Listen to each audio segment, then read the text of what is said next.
Hello everyone, it's June the 3rd. Alright, let's get right into it. Today's problem is n queens. Take a deep breath. N queens, one of the most classic problems out there. I have solved, I think, at least twice, maybe more times.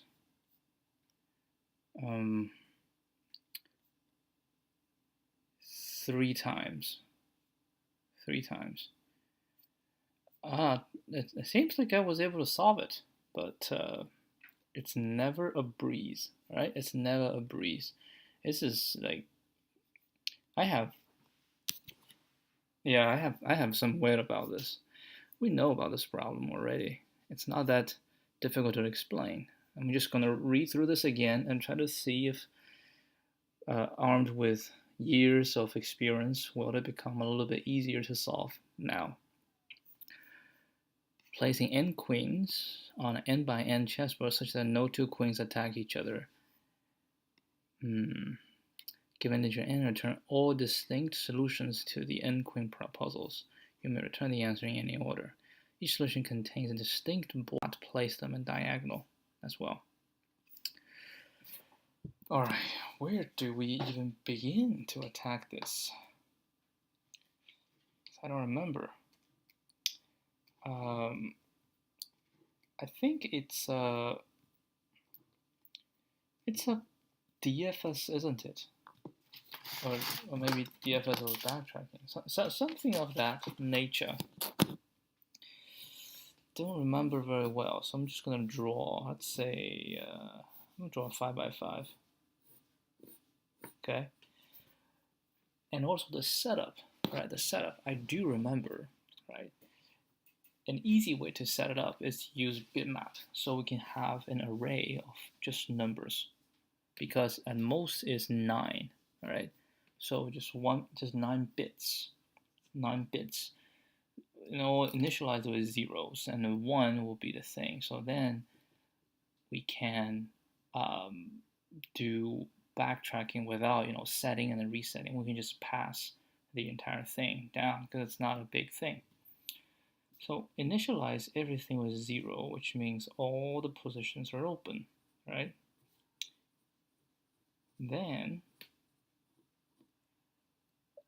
when we start, and we're not going to consider like the symmetry or stuff. It's just I don't think I'm gonna go that way. So I'm just gonna solve it.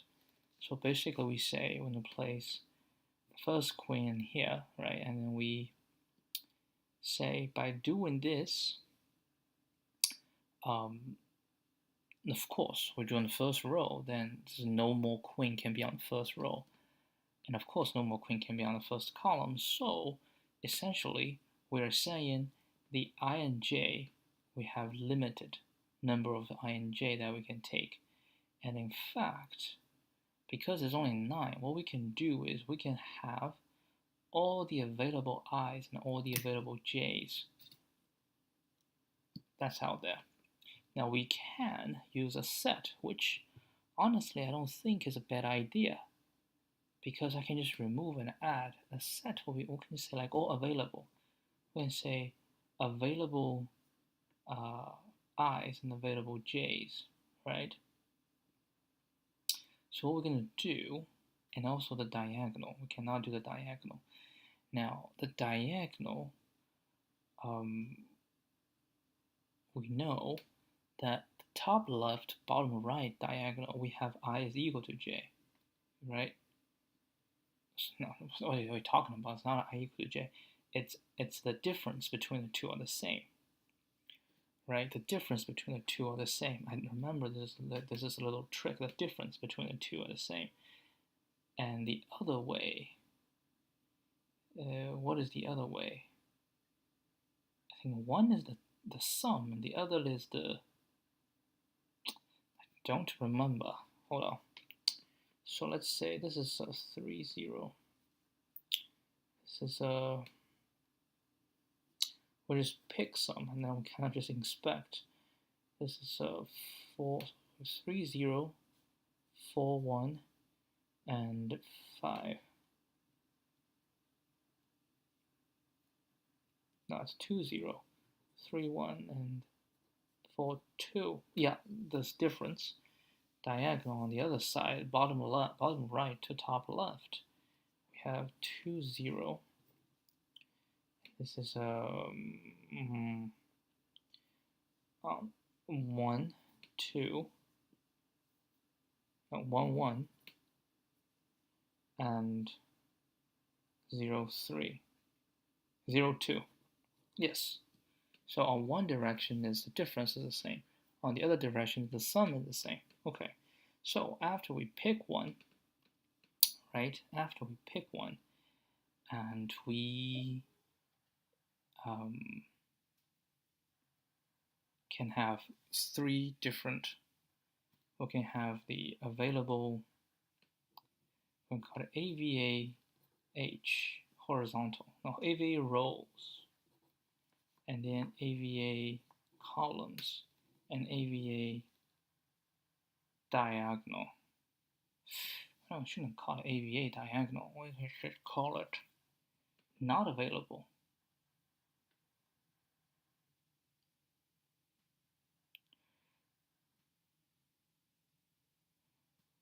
We should not call it AVA. We should call it not row, not column, and not diagonal. So every time we just add one to it, and then when we go to the next one, we just check. See if it's in the not. If it's in the not, we're going to skip. If it's not, we're going to take it. And then we go to the next. So basically, what we're going to do is for each row, we're going to check for the column and diagonal. That's it. We don't have to check row.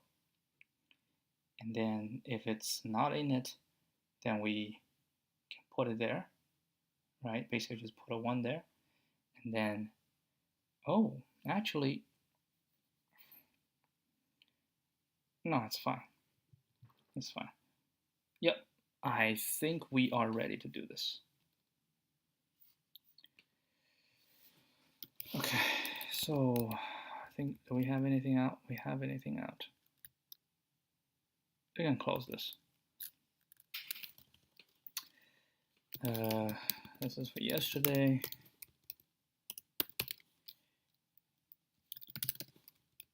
Yeah, I think we're gonna solve this.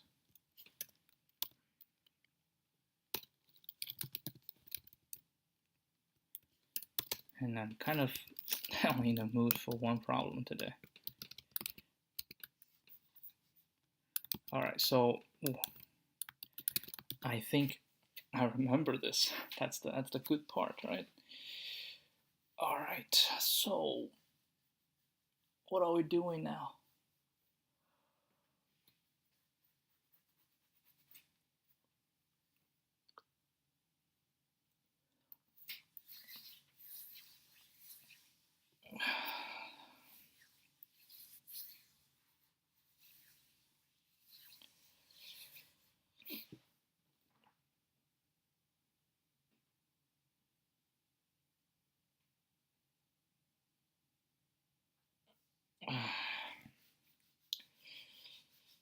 We can still just change it and change back. I just realized. Yeah, I think I'll still change it and change back.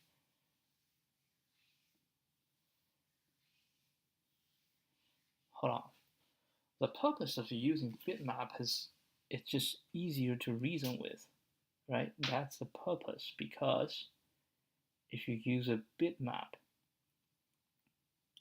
I can just change the value, but you still have to pass the list, right? You still have to pass the list down.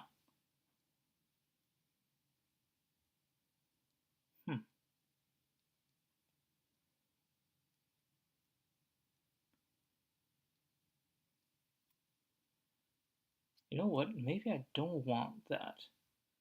Maybe I just want the n by n.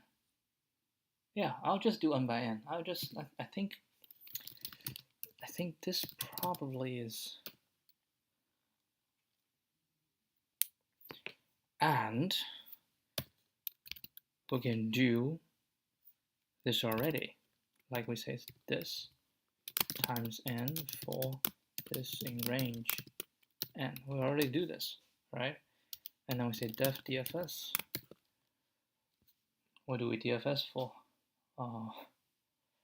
The I row, right?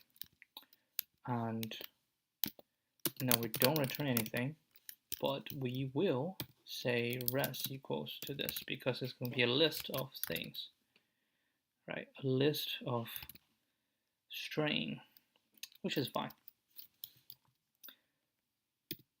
Okay, a list of strings, yes. So we say if row is equal to n, right? Then we're good. Then we're good. Then we need to turn the grid into the result. Basically, we just want res.append, right? When you say for r, you know what? I'd like to have this as a row, which means this row I want to change it. Actually, this one, starting with this, I want to change it to this. Okay, so now I can say for row in grid, right? And every row is going to be dot join row, right? And then gonna be this, right? And once it's done, we just return. Otherwise, right, we're looking at this R. So we need to have a few more things. So when I have a few more things, we say not R is going to be a set, and not D is going to be a set. So no, we don't have to say R. And this is going to be not column and not diagonal. All right, so we say this is column not available column, right? Not available column, and this is going to be not available diagonal. All right, so if R is smaller than, then we need to pick, right? We need to pick, and we just basically say for C in range n. We're going to start from the start, right? And then we say if C is not in not C, and we just do ABS, right? And ABS R minus C not in not D, and R plus C not in not D. If that's the case, then not C dot add C and not D dot add R ABS R minus C and not D dot add R plus C, right? We add those, and then we say grid R C is equal to Q, and then we DFS R plus 1, right? Once we're done, we're going to backtrack by removing them. How do we remove them? Just say not C dot remove C, not D dot remove ABS R minus C.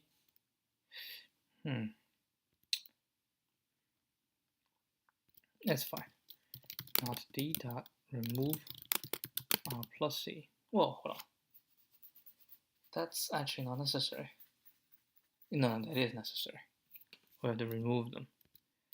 And then grid R C is equal to dot.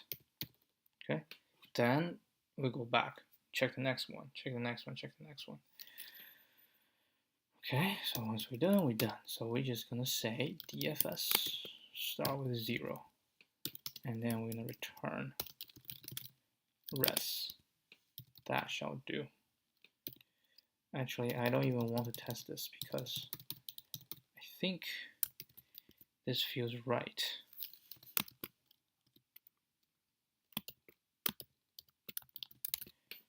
I'm gonna just test this. In fact, it's easy to test every single one.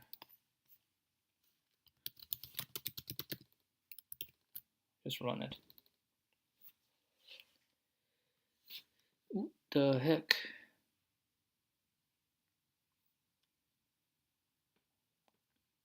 Key error.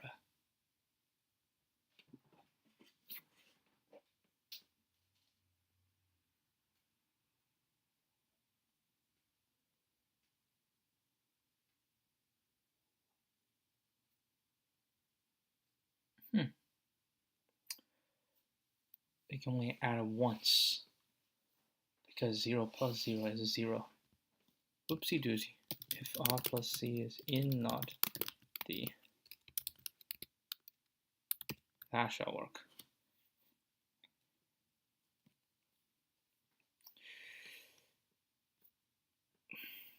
The heck?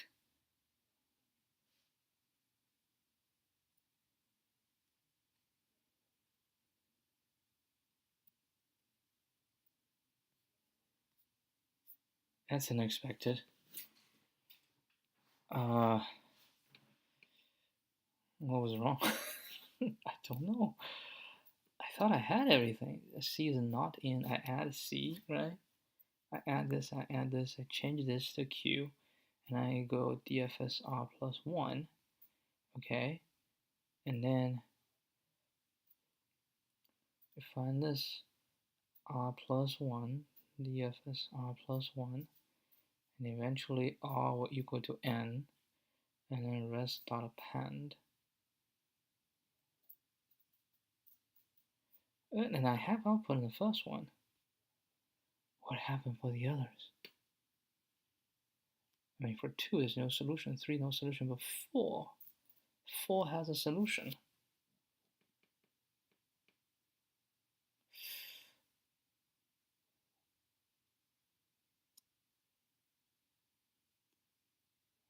Huh?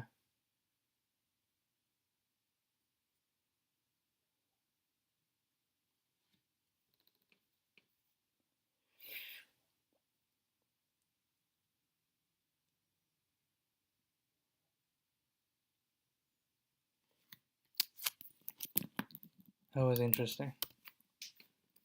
I don't understand. Do I never reach here? Alright, I have to go back here. So this is actually not as simple as I thought.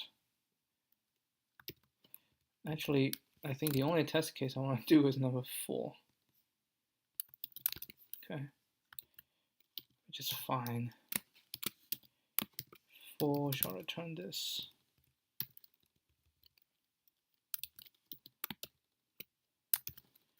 Alright, so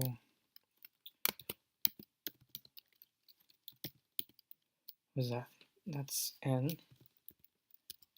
Right, and the next one is also N. And come here. This is N, solve, and queens.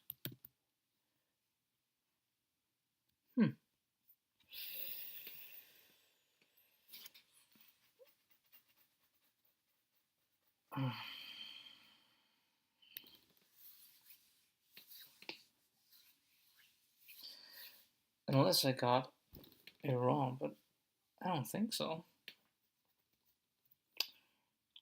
But is it like the diagonal or something gone wrong? It shouldn't be. If we have RC, right? Diagonal going lower right is going to be, what's lower right? So going to the right and going down. Going down is R plus 1. Going right is C plus 1. So their difference remains the same. Going up left is minus 1, minus 1. Going the other way is going to be R plus 1, C minus 1, or I minus 1, C plus 1. So their sum is the same. So yeah, that's true. And then we go always one lower down. We start from 0, right? R is 0. And then C from 0, and then we pick any one. And then after we pick it, and then we see. C is not, because initially it's going to be empty. And now I put that in. And I put that in. Let's just, how should we put it? Let's at each stage, let's just print for row in grid. Let's just print row and see what happens.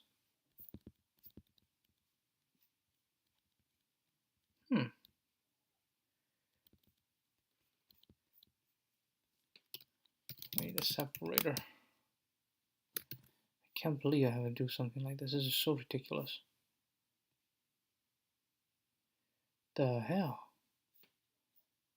Oh yeah, that's right. So we put the Q here, put the Q here, and we have no Q's. Okay, put the Q here, Q here. And what was the solution? Q and the second one. Yeah, this is the solution. So Q, Q.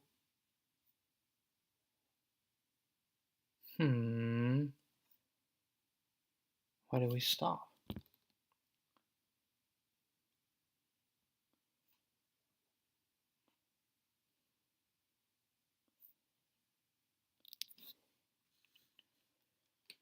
Let's print let's also print R.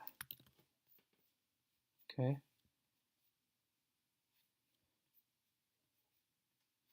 So in this case, R is 2, right? So R is 2, and column from here,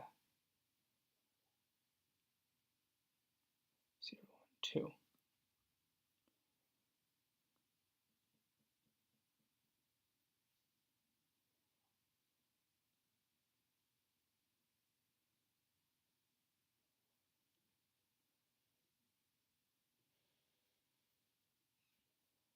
I don't understand.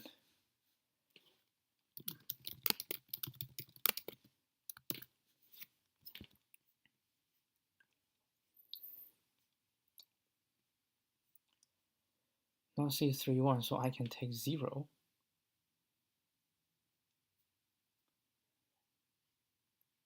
Two, 1, 4. That is interesting. That's 0, 1. 0, 1, 2, 3. So that's 4.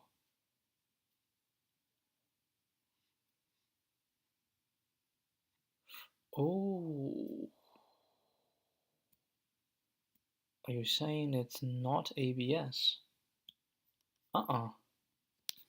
It's not ABS.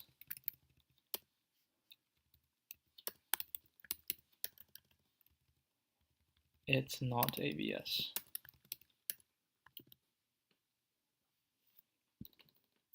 It's not ABS, it's still not right. Yeah, but it is not ABS. So why is it still not right?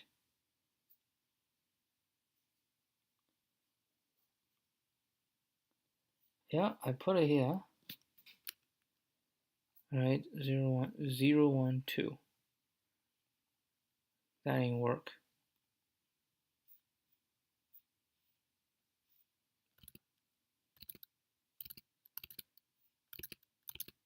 No, that's the first one, it doesn't work. Yeah, why don't we put this one? What's the problem with this one? That's 0, 1, 2, right? Row 3. 3 minus 2 is 1. Who has 1? This diagonal. Oh, the diagonal.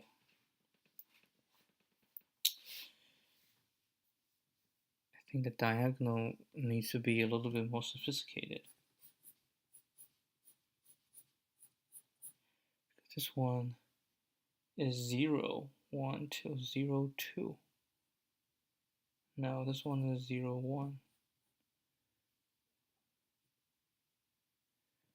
Ah, I see. I need to have two diagonals. They cannot be put together. All right. So, what do you call it? I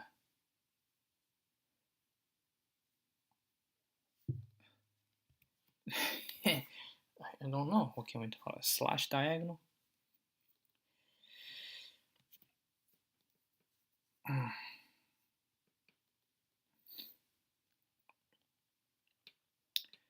We got a right hand and left hand.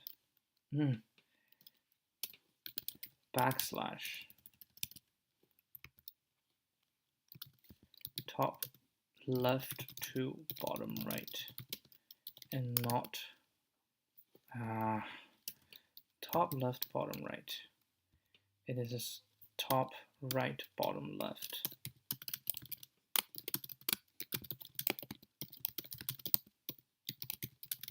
Top right to bottom left. Okay, so we know the problem, we just need to fix it. So to fix it, and this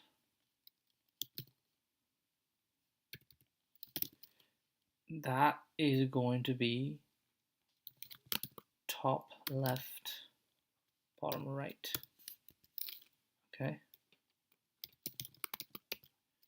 that's going to be top right, bottom left. And then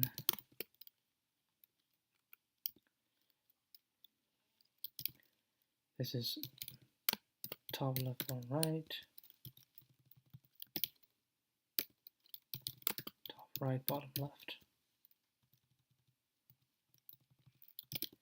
Yeah, this makes sense because I never remember how to do an if statement.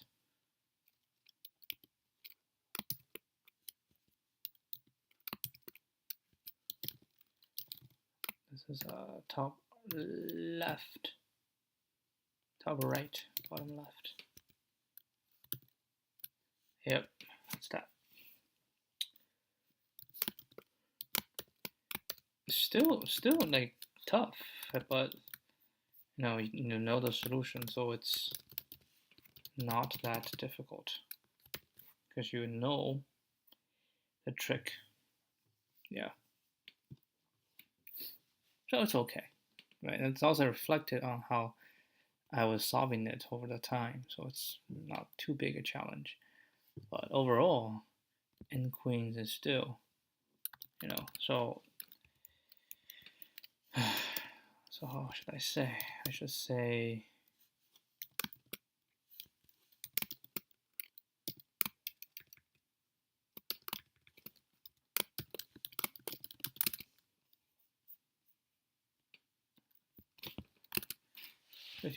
This is one of the most classic problems in DFS with backtracking. I have solved this 3 times before and still remember the most important trick.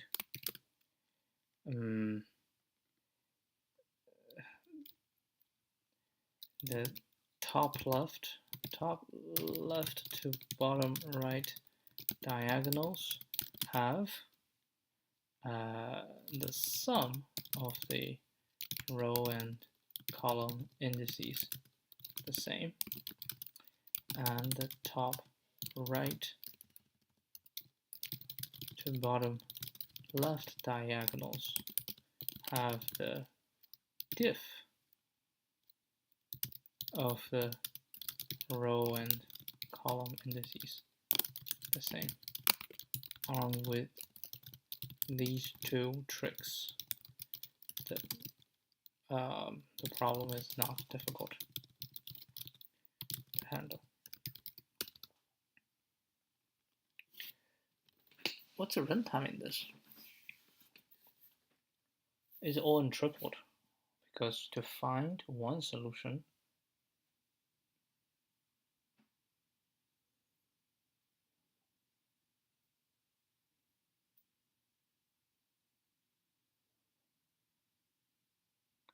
now this is O n squared. Like we visit every single one.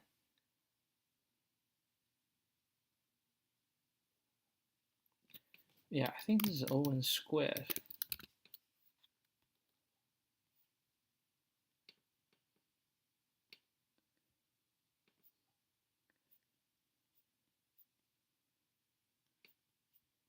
Yeah, I don't like Owens. I don't like bit masking on this. I think these are posted. Wow, 7 years ago.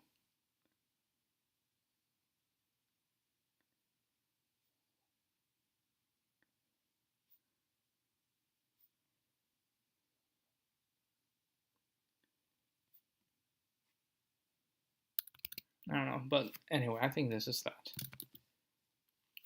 Now, for readability purpose, they think this code is very readable based on what I've been doing over the past week and a half. Readability of the code is very important, and there are ways to do things that will be going to the extreme, right? Either go too um, too concise, right? You use lots of tricks, you use a lot of one-liners, and make things too concise, and that's definitely not readable. But there's also on the other side, which is the code I've been reading, they're kind of on the side of too many, too many variables, too many things that can be simplified. When you add all those variables, all those names unnecessarily, it actually makes things harder to understand. Especially you have like 3 or 4 functions that are different variation of the same thing. Say parse and push, right? You say parse and push data, parse and push updated data, parse and push formatted data. I was like, oh my god, can you just make up your mind, or just name them differently? So I think this code is perfectly readable, at least for me. It's very readable what I was trying to do. You have add, you have the active backtracking part here, so it's a bit long, but it's understandable. Yeah, regarding the code I was looking at, when I write that actually in the near future, I think I will do a very different job. At least I will not jam all the functions inside. They have like, holy crap, maybe 20 functions inside the same uh, the same Python file, like 1,000 lines inside one file. And I was like, why can't you just put submodules? Like, what's the rules against submodules? It's fine, right? You have submodules, or if you don't like submodules, just you can put um, no, I absolutely like submodules. You have to organize your code. You have the main entry where you have the main code, and they all have helper functions, and those helper functions should live in their individual modules instead of just piling up under the same thing, right? But hey, when I write it, it'll be very different, and I hope, right? I hope I will do a better job. Okay, so that's that. I said I don't want to do another one. Maybe I can. These two are for writing articles. Let's just do another easy one. What's this one? Oh, that's the. Okay, I know what this one is. Alright, let's try this one. Remove digit from number to maximize result. The resulting string after removing exactly one, such that the value of the string in decimal form is maximized. That digit occurs at least once. Wait, hold on. Oh, exactly one occurrences. Oh, there's only one occurrence, so you have to remove 3. You have 2, so you remove it's the same.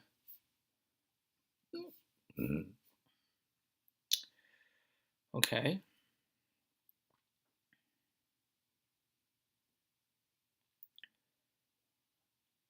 So you're given a number, okay, and we can know where the number is, which is fine. We know the indices of the value. How do I know if I remove? I want to make it, and when I remove it, the digits will become smaller, right? So the only thing that matters is when I remove myself, right? Then the digit to my right goes to the front. And if that one is larger than me, then I remove myself will make the whole thing bigger. If it's smaller than me, then I remove myself will make the whole thing smaller. So in this case, I remove this one, it makes the whole thing bigger. I move this one, the whole thing smaller. So, and I always want to remove on the front. Oh, hold on. Depends, right? Depends. If the front is going to make it smaller, then I remove on the back. Now, with all these talk of how we should remove values, I absolutely think it is possible. You just splice it. Like seriously, just splice it. I think it will actually make the whole thing easier to do instead of analyzing it. I mean, like, how would you analyze? You start from the first one, and then you decide, like, if we swap, making things smaller, then we don't swap, we go to the next one. Actually, yeah, but if the next one you swap will make it smaller, then you go to the next one until the last one. Then you minimize the impact. But anytime you make the swap, it'll actually make the thing bigger, then you do it. Let's solve it two ways because I kind of don't want to solve another one. Let's just solve this one.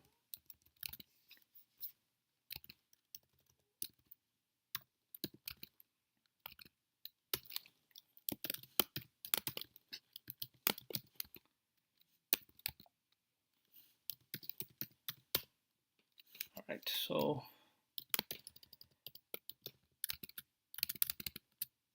here's the thing. So solution one is the most naive solution. What we're gonna do is going to say for I in range, right, len number, okay, and then we say if number I is equal to digit, then what we're gonna do, we're gonna say int number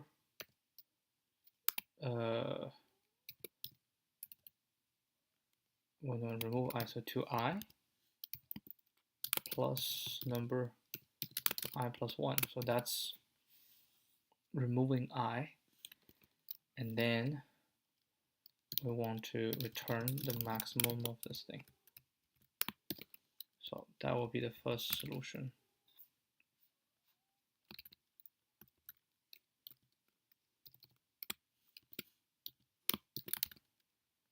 Okay, 2, 3.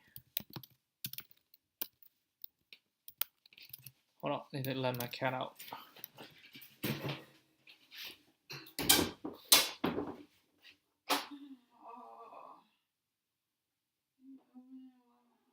I didn't know you were holding.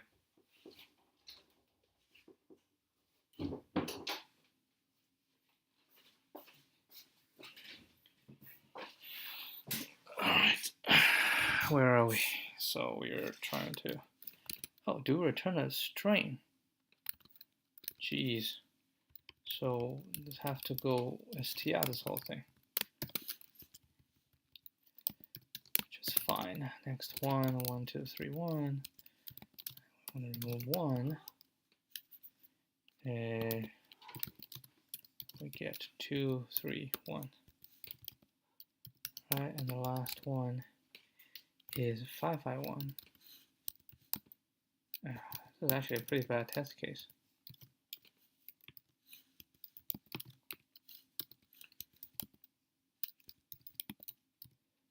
Okay, so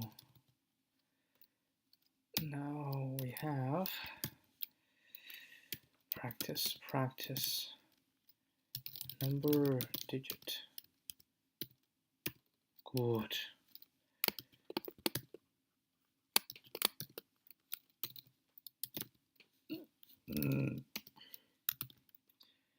Okay.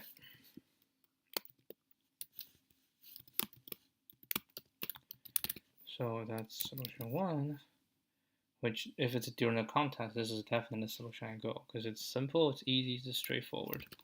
So this is the naive way, right? I don't even want to write. I want to try another way. What we call the other way is slightly more sophisticated. Okay. So this one, what we're gonna do is we're gonna say for I in range, no, len nums. Oh, I can actually say for n, in enumerate number. Okay. So if n is equal to digit. Okay, so n is digit. Then we say if I is equal to len number minus 1, so it's the last one, then we just return number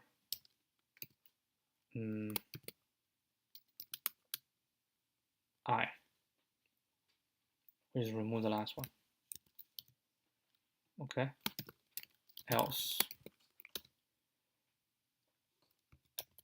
elif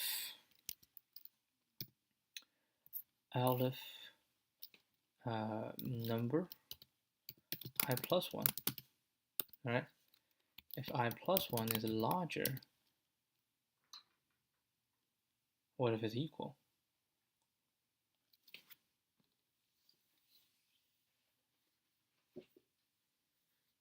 What if it's equal? If it's equal, then we are not making it bigger. If it's smaller, we're making it smaller. But if it's equal,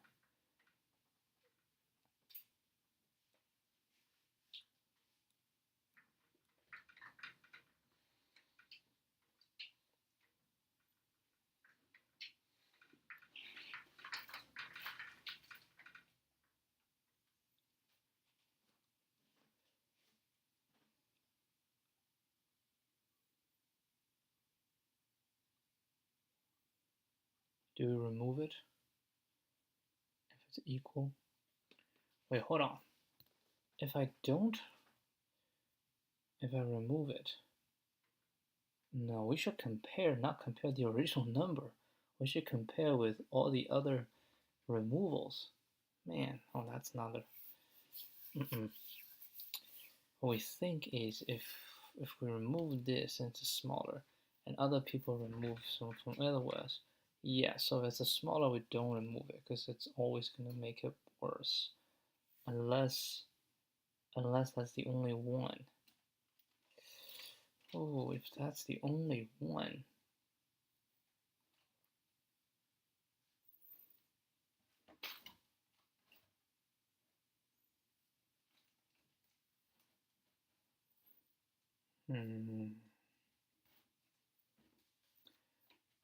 Okay, it's the only one. Okay, so if it's smaller, then we don't remove. If it's larger, we always remove. If it's the same, okay? If it's the same, what happens if it's the same?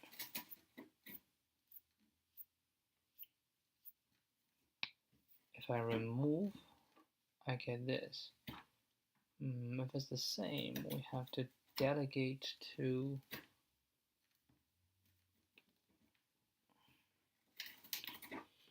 what if it's the same?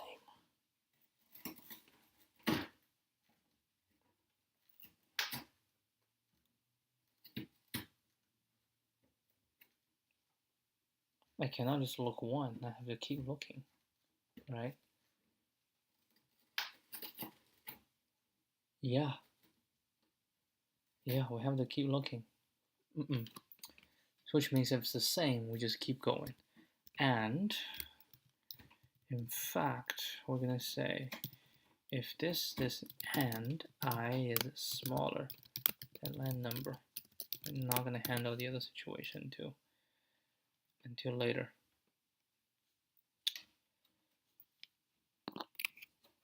I'm trying to see how I handle only one.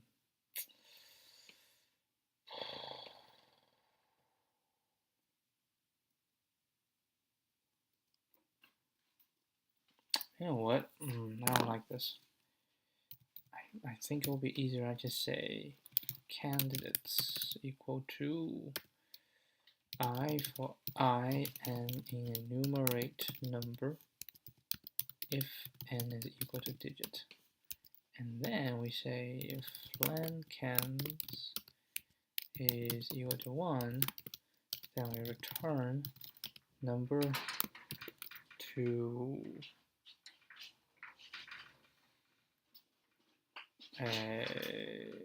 cans 0 and plus number cans 0 plus 1 to the end. So that's 1. Else, we're just gonna go for index in cans, right? And we say if index is equal to len number minus 1 is the last one, then we return number index. Perfect. Else, if it's not, then we say if, right, if number index plus 1 is larger than number index, which is just digit, right? If that's the case, then we just return.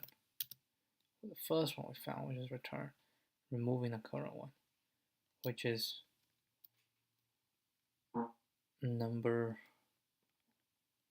Actually, if you think about it, we can put these two conditions together, right?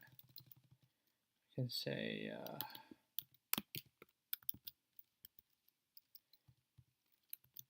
if this, oh, hold on, nope, it should happen here. This or this, then I'm going to say this index will remove the index plus number index plus 1 to the end.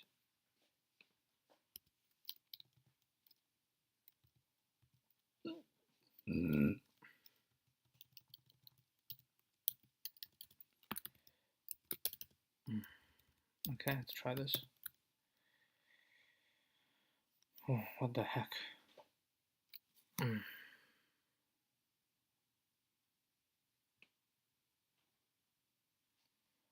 Oh, that's not right. Oh, we're gonna solve for j in enumerate. That was my bad. I didn't realize this. And this is not true. If j is equal to len candidates minus 1, right? Yes. Let's try this.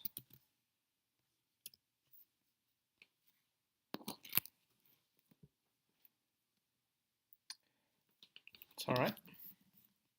It's all right. Now it's no need to. Okay, that will be it. A little bit of analysis on this. All right, that will be it for today. 50 minutes. That's good. I'll see you guys tomorrow. Adios.